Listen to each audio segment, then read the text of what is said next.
Good afternoon and welcome to this beautiful place.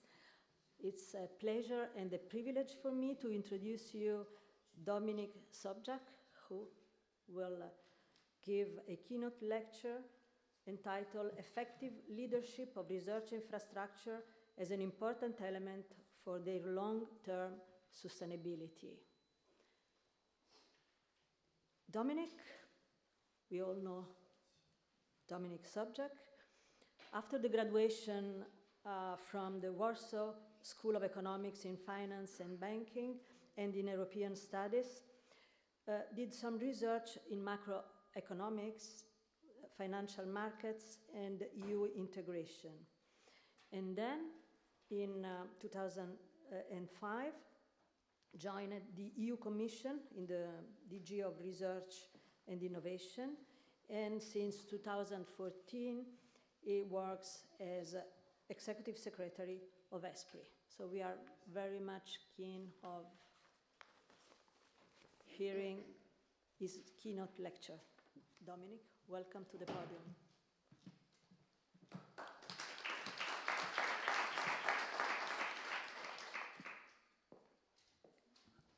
Thank you very much, Maria Luisa. And thank you very much for the invitation. Now, does this work? Not really. We don't see it. We see it on the live stream. We see it here on the computer, but unfortunately not on the screen right now. Give me a second.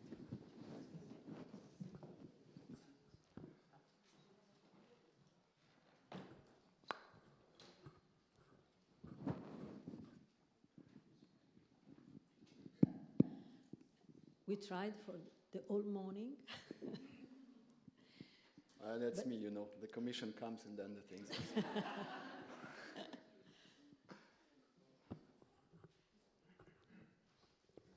Well, I can of course speak without the things in the background, but I think it will be much less interesting. First of all, thank you very much for the invitation. It is a real pleasure to be able to address you today here. And Maria Luisa, thank you very much for the nice introduction. You reminded me of my past life before the commission. That seems like ages ago, and it was ages ago. Because in the commission I'm already for almost 15 years, and the last 5 I spent with research infrastructures. 3 of those actually also as a partner for RItrain, which was a great privilege, and I learned myself a lot in that process. The final event of such a project, or any project, hopefully every project, is not only to have a very important kind of conclusion of all the activities, but it's also to actually celebrate the work that has been going on for a substantial period of time with a lot of engagement, a lot of resources, and a lot of hopes and ambitions. And this is why it's also a very big pleasure for me to be here today to celebrate that with you. Because I really truly believe that this has been a very important project that had made some real impact on on the research infrastructure field, on the work of research infrastructures, and how well they can perform. Now, I will be switching slides for myself just to remember what I should be talking about.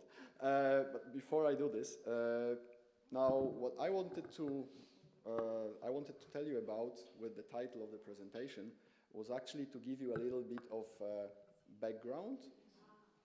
Yes, a little bit of background. And thank you very much for the supporting team. You just made my life tremendously easy, much more easier, I would say. Maybe not tremendously easy, but much easier than it was 5 seconds earlier. To give you some background, basically, on why we are dealing with these things, why we are dealing at all with the topic of management of research infrastructures, and what the different actors are doing. Now, giving that kind of overview has the following challenges. There are many actors that have something to do with this or have something to say, and there is also time. So you have to do it either by time or by actors. Now, I thought that if I do it by time, it will be too boring, so I did it by actors. So you actually need to more or less follow what I'm saying to have a bigger picture in the end. So what's the big fuss about, actually? This is trivial, it's obvious, you don't need a person from the commission to tell you that every organization needs good management. I mean, without that, it's very difficult to get anywhere. And infrastructures, as we understand them at European level, as we want to develop them are organizations, so they of course need that as well. But you see outside in Europe, you have thousands probably of graduates of management schools every year. So why do you need something special for research infrastructures if you have such a pool of knowledge, people that can come and manage organizations? Well, that's because we believe research infrastructures are special. And they are special not only because they are generally publicly owned, which is true, not because they operate at frontier of science and technology, which is also true. They can be in many ways similar to actually innovative companies. They develop products, they develop services, provide tools, face competition, have governance issues, HR departments, PR needs, finances, quite important, finances, and constant development needs. But actually, they are not judged by the revenue, but they are sustained largely by public support, and they serve the scientific community. So what they need is a special types of managers who understand the complex science which is behind an infrastructure, and at the same time can effectively manage a large and complex organization. And this turns out that this creates a number of barriers. First of all, only few scientists are good managers. The lucky ones are, many are not, and that's normal. It's like not every doctor is a good manager and can be a director of a hospital. Very few are, but many are not. So there is actually a limited pool of people from whom you can draw to manage a research infrastructure. There has been a little bit until the RItrain, no formal education that they could follow. So they had to learn on the job. And that's nice enough, but it's not necessarily always easy. And it's not necessarily always that good for a research infrastructure itself. It becomes a guinea pig for the managers to learn from scratch. There is no standardized, recognized career path, and that's a problem if you think at personal level about the career development. And there is also, because of all these reasons, there is also a limited mobility of managers and operators as well between RIs, and especially to and from other sectors. It happens only to a very limited extent. Last but not least, many research infrastructures, because they are public organizations, publicly owned, they actually don't offer competitive salaries in comparison to the private sector, so it's very difficult to draw on the experienced managers that could deal with complex issues, also maybe on the scientific side, from the private sector because they are simply better paid elsewhere. So, let's see how the thinking on that problem evolved over the years. Let's see where it came from and what happened in the meantime. So let's have a look first at the member states, and I will not be very extensive on that because we have Jan Hrušák, then the chair of ESRI, sitting there right in the back, and I'm sure that he will have many interesting things to say. But I cannot simply skip ESRI as an advisory body to the European Council, because this is a major think tank, I would say, for European infrastructures in Europe, for research infrastructures in Europe. And then the first period of the operations of ESRI was just getting together, but then we got the roadmaps that started in 2006. We had 2006, 2008, and 2010. And in 2006, we, with ESRI, identified a large number of research infrastructures that Europe would like to implement, and that was good enough. But already in 2008, ESRI actually recognized a problem. Is that when we are building up these institutions, management of RIs is actually becoming increasingly complex.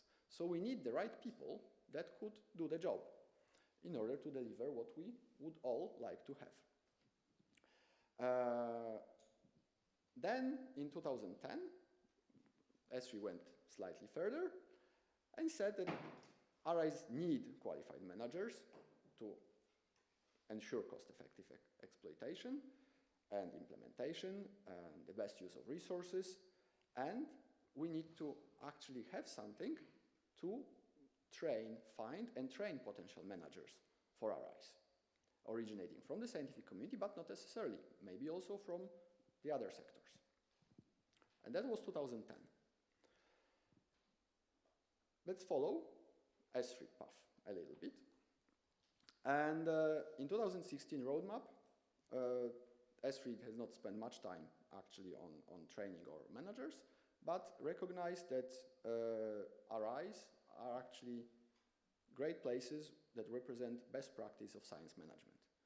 In 2018, and that is linked to the long-term sustainability of research infrastructures discussion, on which I will spend a bit more time later, and with the publication of S3 Scripta Volume 2, which was on long-term sustainability.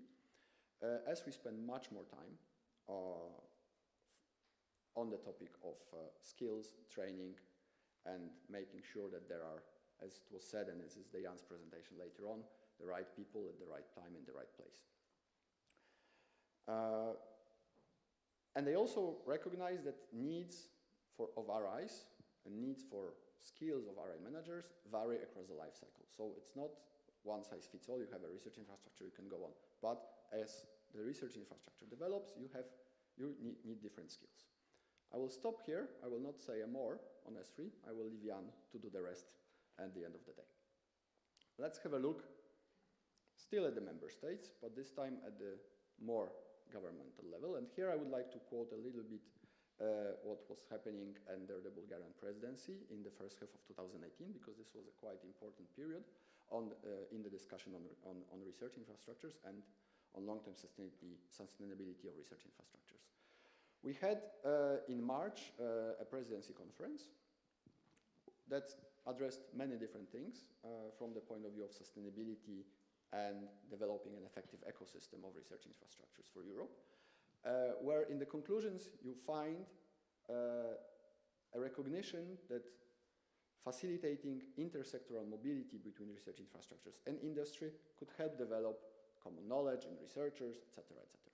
So the member states also recognize that there is a need to somehow cross-fertilize the competences across different sectors between the research infrastructures and other sectors of the economy. But the member states went further in the Competitiveness Council conclusions of the 29th of May, where one of the points there said explicitly that we need to stress the importance of human resources and training skills as a key factor, or as key factors in the success for research infrastructures.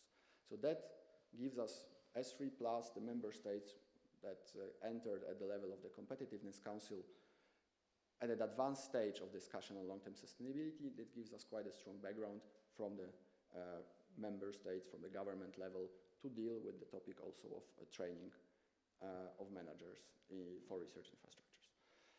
Now let's have a look what the stakeholders thought about it. And okay, I mean, European Commission is not a stakeholder in this understanding, but we have actually organized a little bit the discussion with stakeholders on long-term sustainability, and as an important part of that, also on development of skills and on training of RI managers. We had a stakeholder consultation. This was the first step in December 2015, with almost 200 responses, from which there were a number of important messages drawn. And we did these consultations for long-term sustainability exactly to learn from the community. So we had the contributions. We have squeezed out of these contributions whatever we could, and we tried to see in which direction we could go. This included the issue of management of RIs. And some of the messages that came out of this consultation were that, first of all, less than half of the RIs have actually some kind of a program, internal program, so they have some kind of a thinking, structured thinking about developing the skills of their managers. However, 80% of them recognize the usefulness of staff exchange programs, targeting managers and operators. And also they recognize that a viable career path for RI managers and, more broadly, employees of RIs would increase the general attractiveness of RIs as employers. So this was the first round of stakeholder consultations, which was actually web-based. We collected replies. Based on this and based on the initial analysis of these contributions, we organized a second round, which was a stakeholder workshop on long-term sustainability in November 2016. But sorry, there is a mistake here. The room looked a bit more like this. And there we had a session on research, on training and skills for managers. Out of this session, we could draw a number of conclusions that there you could see in the later documents that we have been preparing. So first of all, the stakeholders in the workshop recognized that availability of competent managers and technical staff actually represents a critical need for RI, that RI managers need many different skills and competencies that also change across the life cycle of RIs and as the ecosystem itself develops, that there are important gaps in the RI staff and management training, and there moduli training programs would be helpful. And there is a need to establish a centralized and coordinating training system, and also that you need to put in place proper staff exchange programs across RIs, because that's very helpful to learn for the RI operators and managers to learn from each other. What about other stakeholders? Markus mentioned the OECD report. I will mention the OECD report as well.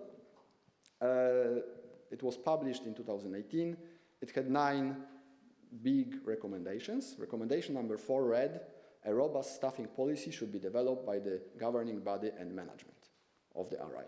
And there are also a number of important observations that come from OECD that largely corroborate also the discussions we had with ESRI, the discussions we had with the stakeholders, and the thinking that we were doing in the Commission. I will not quote that. I will make the presentation available, of course. How about other stakeholders? We had a contribution from Forum, a discussion paper on long-term sustainability in 2015, where also strong links between RIs and national education systems were encouraged as a field for development, and also the need to provide, for RIs to provide attractive employment conditions as one of the success factors.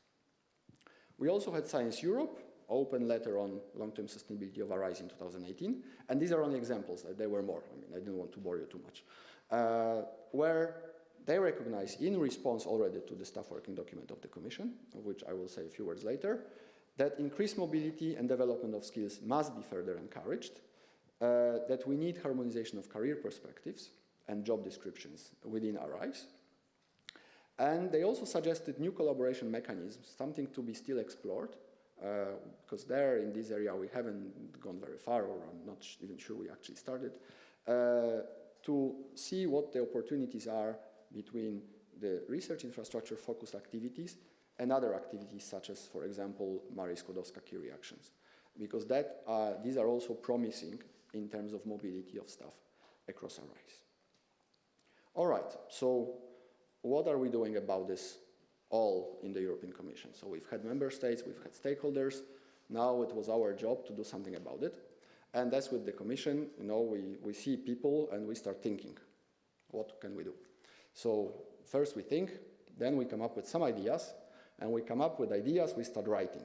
And we started writing already as early as 2012, and remember the ESRI recognition already of the importance of skills and training of RI managers from 2008 and 2010. So in 2012, in the Commission communication on a reinforced European research area, Partnership for Excellence and Growth, we actually committed, because that's what we wrote, and we said that the Commission will, so we said that we will support training programs for the management of European RIs. And what do we do when we already think and we put something on paper? We have money. Money is very helpful because then we can fund activities. And we funded Ramiri, still in the FP7, which was a project with the title Realizing and Managing International RIs. It put in place an education and networking program for around 100 managers of international research infrastructures, and it prepared a web-based handbook focused on the life cycle and different aspects of managing an RI.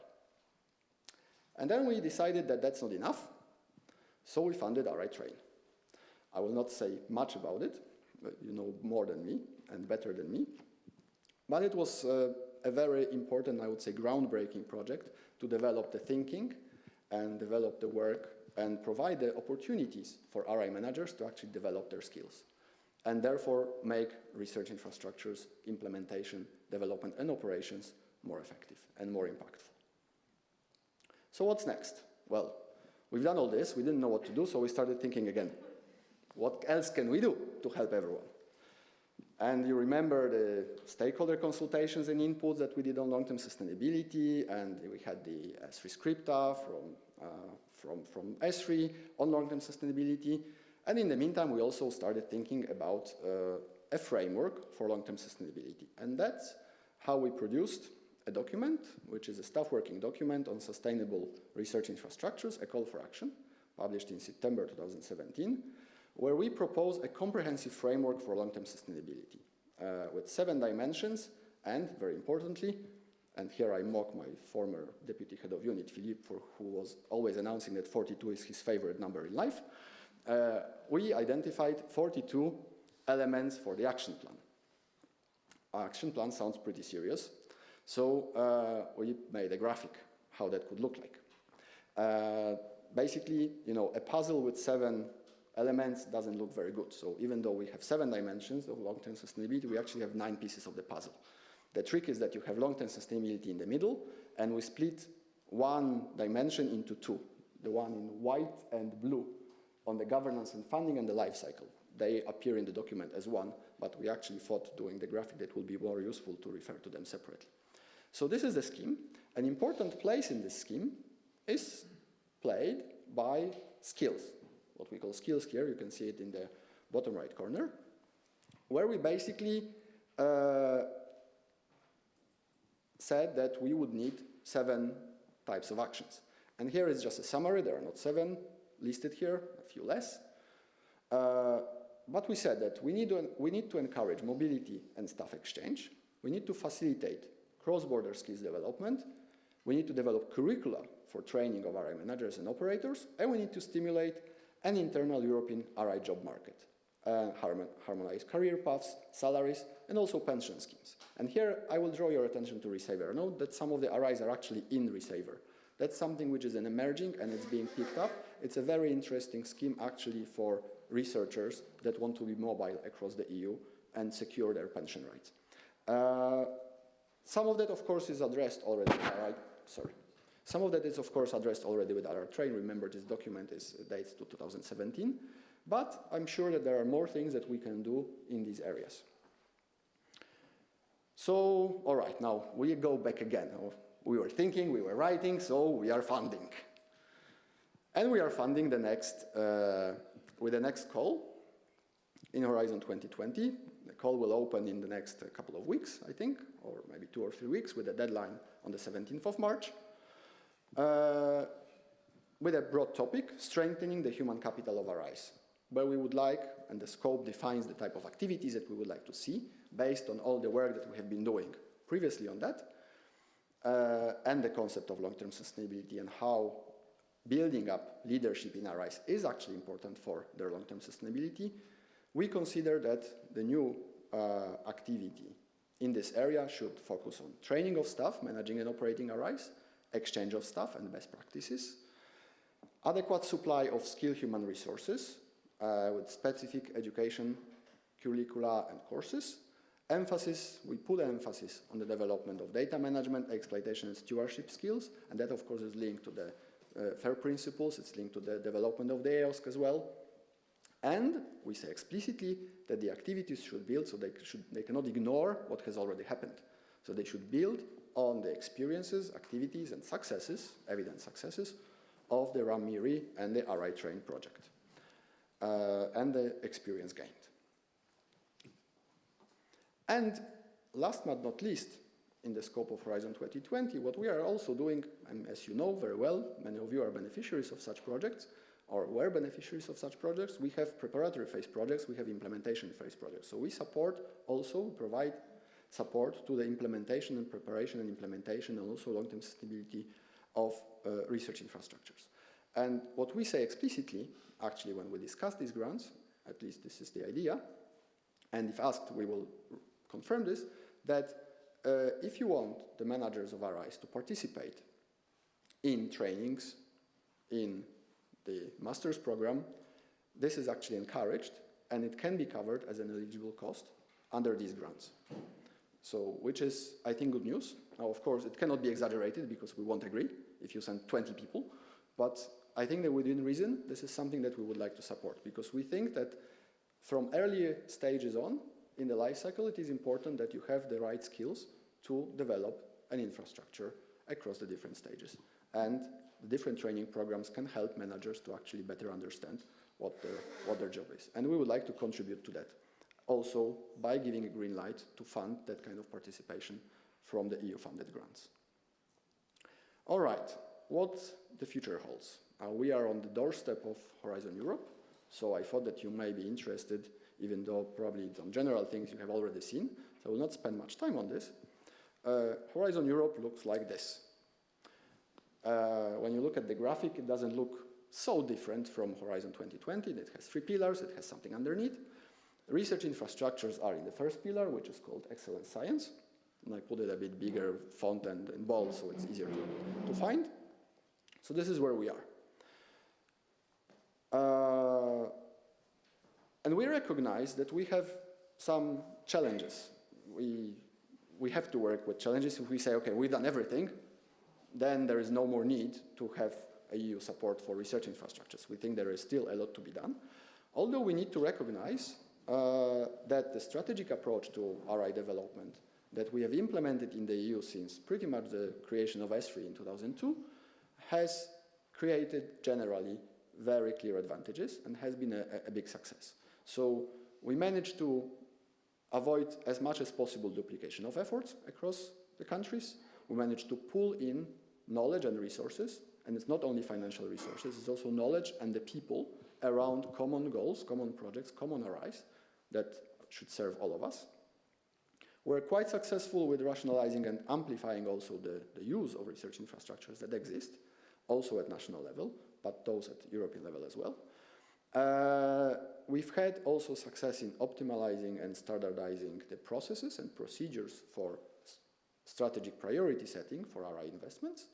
And we managed to consolidate in general a global leadership of European research infrastructures vis-à-vis our international partners. And now the challenge is that as the European RI landscape is becoming richer and richer and more mature, and we have S3 research infrastructures, we have integrated networks of national RIs that we have been funding throughout the years with the Commission support. We have the clusters of RIs that try to address common challenges in different thematic areas. There are also new challenges. Apart from the fact that we still need to support research infrastructure development in Europe altogether along these general priorities and principles that are reflected here by the successes that we've already had, there are 2 types of new challenges. One is to ensure long-term excellence and sustainability of RIs, to make sure that they can continue in a sustainable way performing, and that they deliver the impact to science and society. We are asked more and more to demonstrate how science actually serves average people and normal citizen, like all of us are in our private lives. So we would like to make sure that the RIs as well really deliver the impact and can demonstrate the impact delivered to everyone. And in particular, the research infrastructures part in Horizon Europe has a number of areas of interventions. If I'm not completely mistaken, it's 4. The first one, to consolidate the landscape of European research infrastructures. The second one is to open further and integrate further and interconnect further research infrastructures in Europe at national and the European level, to support the innovation potential of European research infrastructures and activities for innovation and training. And here, this is one hook, very important one, that suggests that training of staff managing and operating RIs will be continued under Horizon Europe. This is something that should be expected, and I think for very good reasons. And the final part on reinforcing European research infrastructure policy and international cooperation. So I managed not to take 50 minutes of your time. Thank you very much, and I will be happy to answer any questions on any of these topics or other topics that are under my competence. Thanks a lot.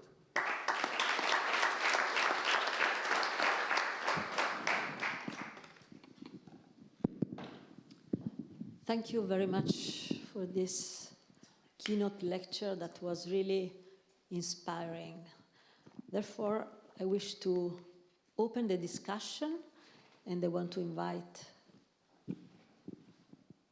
our participants from the floor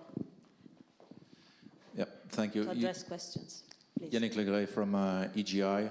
So we are one of the e-infrastructure contributing to the building of EOSC.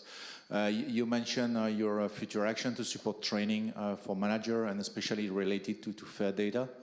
I would like to say that beside the FAIR principle which apply to data, you should consider what can apply to services. And I would like to propose you that to properly handle fair data, you need to have sharp services, which means that services need to be sustainable, helpful, accessible, reusable, and professionally operated. So because if you don't have the proper services, you will never be able to take advantages of the fair data as well. So and it is as important as training people in managing and delivering services, because this is also a brand new area where scientists are not initially trained to. And yeah, that requires your attention as well. Mm-hmm. Okay. Thank you. It's not really a question, so I'm not answering. No, but thank you. No, it's a very valid observation for sure. And I think that, no, here I focused on the training of managers for operations, but services are the main thing that the research infrastructures deliver. So we need to make sure that they are delivered in a proper way that is useful and adequate to all the scientists, all the customers that would like to use them.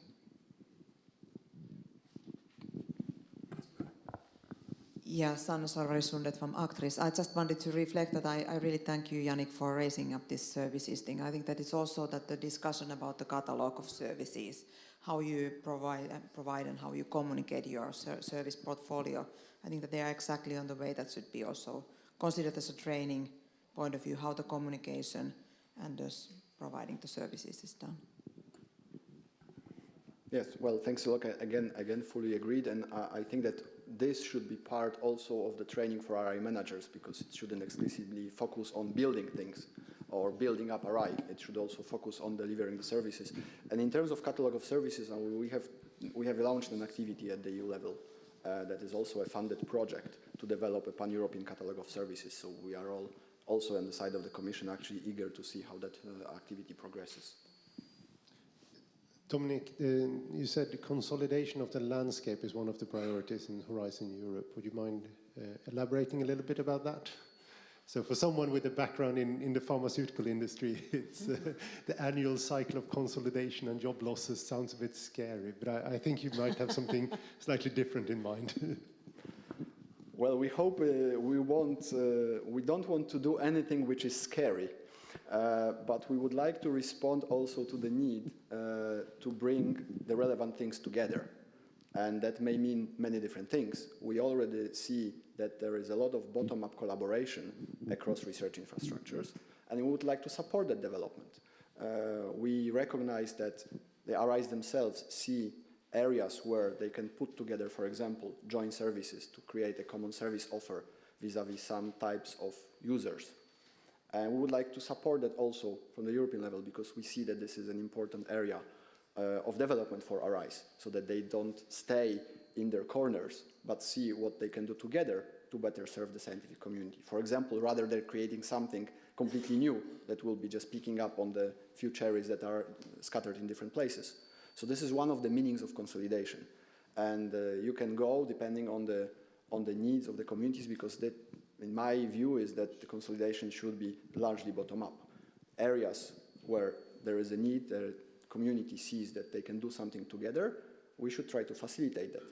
If they want to go very far, we are happy to facilitate their way towards heavy consolidation. Let's put it like this. But I mean, we are not prescribing what this would mean. We are just responding to the fact that we have a landscape which is already very rich, and that a number of the gaps that exist can actually be also closed by better collaboration of the facilities that are already built up. I think there is one area of that which I think is really very important. So I coordinate the Corbell project, and one of the things that we've done is essentially transnational access for projects that need more than one of the life science facilities. So you may need access to ecosystems via EMBRC's ships, and then you move on to advanced imaging with Eurobioimaging or screening with OpenScreen.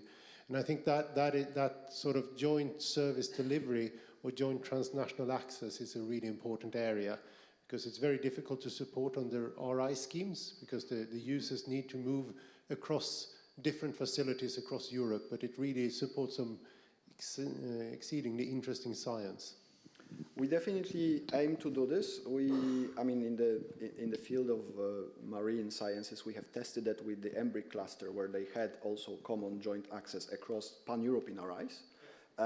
So that has worked out, I think, relatively well, and we have a good experience with that. This is one type of activities that we would see supporting, and we also would like to support precisely what you mentioned, to have collaboration of RIs also across the fields, based on the specific objective or goal, because sometimes, you know, so far the clusters that we have been supporting were thematic, and transnational access schemes were thematic, sometimes quite narrow. We would like to open that up, and we would like to leave it a bit more to the scientific community to decide for themselves how to address a specific goal in the best way that they can, because we recognize that you have usually better knowledge than the 20 people that we have in the Commission. You are thousands of people in Europe, and you have better knowledge of what can be done for some objective, for some goal, than we do. And we would like to use this so that you can come together, and we would like to facilitate your coming together to do something, also across the fields. Yeah, you anticipated my comments. I think that what we did actually in RItrain was in this direction. I think that the class of our alumni really exchanged experience, transnational, trans-field. We had in the same class people, high-level people from different infrastructure or with different maturity, from different fields, that really had the chance to work together, to exchange experience. And now I want one of them to comment. They are a kind of group of people that are still collaborating each other. And this is really a kind of consolidating the experience gained through their experience in the research infrastructure.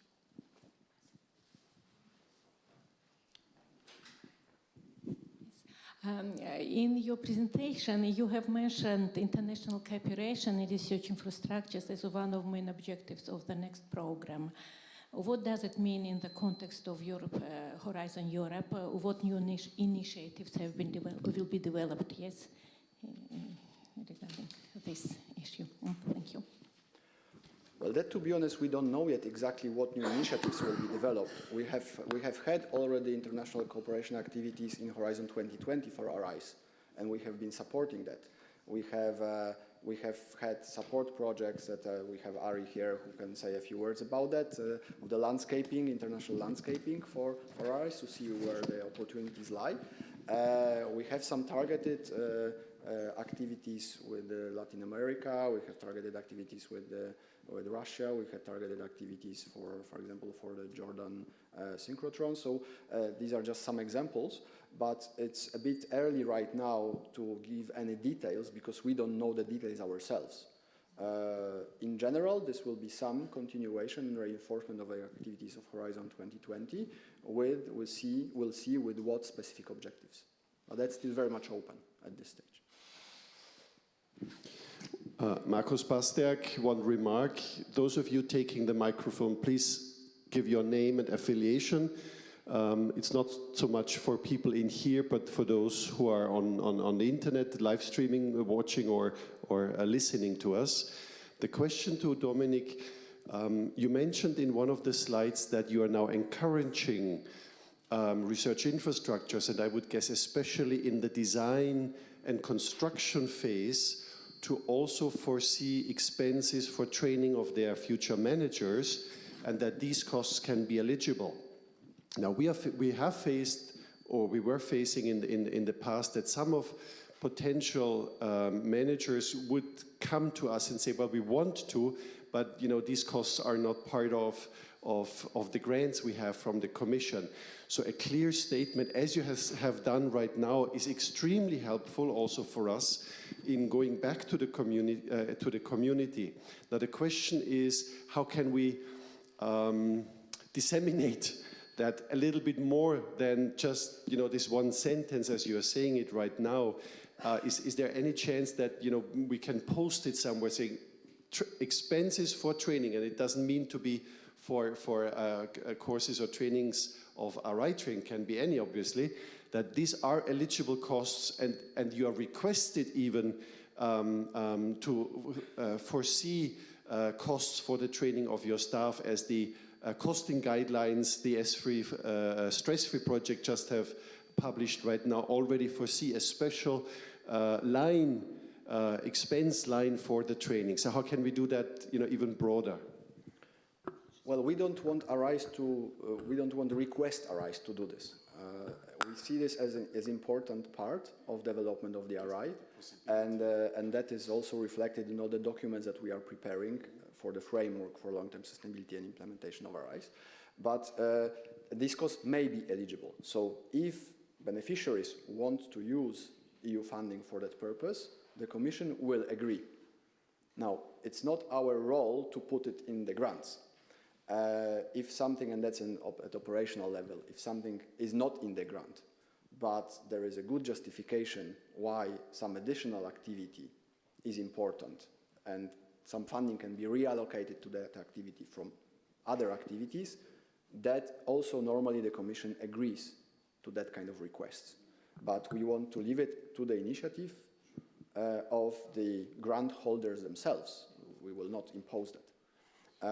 But in the conversations that I have in that kind of places, in the conversations that I have, for example, with the new projects on the S3 roadmap that are looking towards a preparatory phase, these messages are passed directly. So, and I think that the more we disseminate that this is a possibility, the better. Thank you.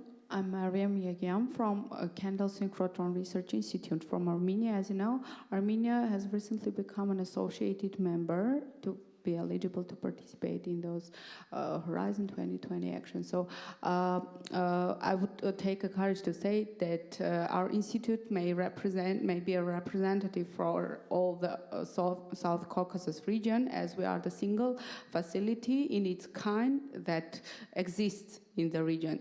So, but we are not yet well integrated to all the pan-European initiatives, but practically there are a lot of cooperations between Kendall and different European areas like DESI, MFN, Felix, etc., etc. We've recently submitting a twinning proposal.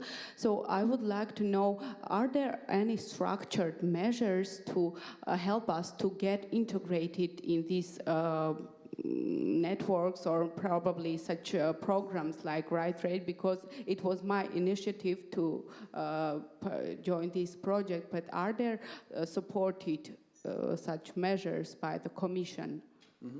Well, as an associated country, you have full rights as every member state. So you can be part of any EU-funded project. I understood correctly, it's a synchrotron. Yeah. Project, no, it's a LINAC. Okay. Okay, because I was wondering how relevant and how compatible this is with the initiative of the League of European photon-based, or basically LEAPS. I always have a problem with the full extension. I'm not a scientist in the field. So that is one area where it is a bit of a forum at the European level of all of that type of facilities. And they also have common activities. So that is one entry point. First of all, to have a possibility to talk and cooperate with the other facilities in Europe that are of similar type, and to possibly also participate in some concrete EU projects when they apply for some joint programs. So that would be kind of the first reflection to integrate, to start talking to this community, which is already quite well established. And they have a tool, they have a platform for this discussion. We have another question. Right. Simone Campana from CERN.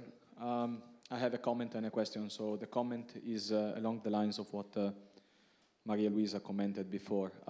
You stress a lot the importance of creating synergies and collaboration and exchanges between research infrastructures, and this is really built in RI training, because if you attend the various modules, you realize that a lot of the learning, probably 50% of the learning, comes in the exchanges of ideas during the lecture itself. And I think this is one of the major values of an initiative like RItrain with respect of, for example, the training that you could have on your own research infrastructure, internal training given by internal people or even professional people. There is this exchange of ideas and information, and this creates, of course, a natural network of people for future collaborations. So I think this is my comment. My question is concerning the role of industry. You didn't mention industry a lot, but in reality, in the recent Horizon 2020, the collaboration between research infrastructures and industry is essential, right? In every call, there is quite a lot of that. And I think, again, one of the important aspects of RItrain is that the differences and the synergies between industry and the research infrastructures are very well highlighted. Also because the training is given by professionals which have to do a lot with private companies. How do you see this aspect, as you didn't mention it explicitly? Well, I didn't go into the details of what the content of RI manager training should be, because that's more your job. So this is why it was quite natural I didn't mention it. Certainly we recognize the importance of collaboration between research infrastructures and industry. I mean, we had a very good publication also from S3 on that, based on the work of a working group that was thinking about it for 2 or 3 years. But also at the level of Horizon 2020, we have funded recently, I think, or we are about to fund an activity on industrial liaison officers of RIs to bring them together so that they can cross-fertilize their experiences and see how they can more jointly learn from each other and see what they can do. And I see here Ed nodding.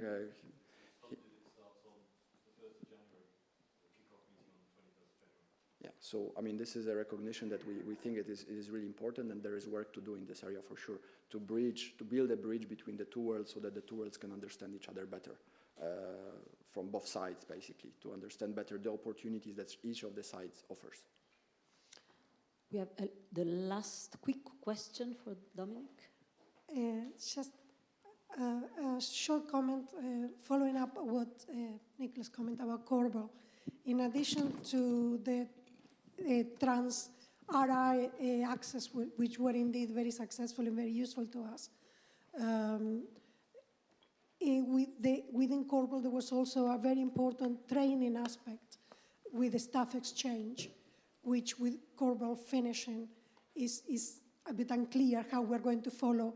And I just wanted to reinforce how important those staff exchanges for research infrastructure such as Instruct, which has a very small team, then this bigger family was very important to us, and I want to highlight that. And the question regards visibility of research infrastructures. I want to have a call out a new project we are coordinating from Instruct called RIVIS that deals with the visibility of research infrastructure. If you want to know more about it, just catch me in the corridor. But I was wondering about the help the Commission can give us in the visibility of research infrastructure. I wonder if you have considered, for example, in applications for ERC or further applications, to have a pull down of research infrastructures the applicant can use for his research, which you will bring, doesn't need to be a compulsory field, but could be bringing the attention to the researcher that all of this is available to them, which is, I believe, one of our main barriers. Thank you. Well, just very shortly, I think you touched upon a very important point. We are thinking about the visibility of RIs, reinforcing the visibility of RIs at the level of S3 for the S3 RIs. At the level of the Commission, we recognize that this is also an issue, that we are not visible enough, and the research infrastructures that are there have available resources, services. They are not visible enough to researchers and to the broader community. And that is something that we should reinforce. With preparations of Horizon Europe, we will try to see how to do this. One of the big questions is how to make, for example, RIs more visible when we speak about the missions of Horizon Europe and the implementation of the missions. how to make sure that RIs that exist are present in that. So this is an important topic. I mean, it's difficult to say more on this. I mean, the fact that we are funding RIFIS is one demonstration that we think about it quite seriously, because it's an important activity of quite a considerable size. But we will also try to do homework on our own side with the framework program, because we see better synergies possible with the European Research Council, with Marie Skłodowska-Curie just in the excellence pillar, but also with the thematic programs, the cluster programs. We have been more successful in the field of health, for example, where research infrastructures that are on this roadmap are very present in the grants that are funded under the health program. We have been less successful in many other fields, and we need to see how to improve that, because it doesn't, I mean, we have all created these, established these facilities in order to serve the science. If they are not visible, that means that someone else will duplicate the effort in order to come up with something that they need, even if something exists that they are not aware of. And we also have a role to play to make sure that we provide better information and better visibility opportunities, so that to avoid that type of potential duplication. Thank you very much to Dominik. Thank you very much to all of you for the interesting discussion. And I close this session, and I invited... Well, thank you very much, Maria Luisa, and thanks to you.